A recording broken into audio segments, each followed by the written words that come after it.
বাঙালির বুকে মিঠুন চক্রবর্তীর সিনেমা তো আমরা সবাই দেখেছি, যেরকম ফাটাকেষ্ট, বারুদ, এমএলএ ফাটাকেষ্ট, এই সিনেমাগুলো অনেক হিট দিয়েছে বাঙালির বুকে। কিন্তু আজকে আমি ইউটিউবটা খুলে দেখলাম এসবিএফ থেকে সন্তান সিনেমার অফিসিয়াল ট্রেলার রিলিজ করে দিয়েছে, যেখানে সিনেমাটার কাহিনীটা অনেক ইউনিক হতে চলেছে, যেখানে বাঙালির বুকে এখনো এরকম কোনো সিনেমা আসেনি যে সিনেমাটা মিঠুন চক্রবর্তী নিয়ে এসেছে। এই সিনেমাটা রিলিজ হতো পুজোর সময়, সেটা পোস্টপোন করে দিয়ে ডিসেম্বরের সময় রিলিজ করার সিদ্ধান্ত নিয়েছে মেকাররা। সিনেমাটার গল্পটা ঠিক এই রকম। মিঠুন নিজের ছেলের নামে কমপ্লেন করেছে যে আমার ছেলে মেয়েরা আমাকে কোনো খেতে দেয় না, না জিজ্ঞেস করে, না টাকা পয়সা, না কিচ্ছু দেয় না। তো এই কেসটা নিয়ে একজন উকিলের কাছে গেছে, আর সেই উকিল হচ্ছে শুভশ্রী, যেখানে মিঠুনের কেসটা তিনি নিয়ে নেন। ঠিক তার উল্টো দিকে খরজ মুখার্জি অন্য একজনের তার ছেলের কেসটা নিয়েছে।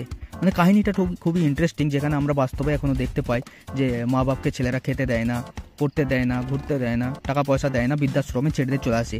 ঠিক এই কাহিনীটা খুব একটি সুন্দর কাহিনী নিয়ে এসেছে আমাদের বাঙালি সিনেমার, যেখানে মিঠুন চক্রবর্তীর অ্যাক্টিং ইমোশনাল খুবই সুন্দর, ভালো লেগেছে, রিপ্রেজেন্ট খুব ভালো করেছে সিনেমাটার মধ্যে। আমরা ডিসেম্বরের মাসে দেখতে পেয়ে যাব। শুভশ্রী সেটা উকিলের পেশায়, খরজ মুখার্জি শুভশ্রীর বিপক্ষে দাঁড়িয়ে আছে। ট্রেলারটা খুব ভালো লেগেছে এই সিনেমাটা। তো আপনারা কতটা এক্সাইটেড মিঠুন চক্রবর্তী সিনেমা দেখার জন্য?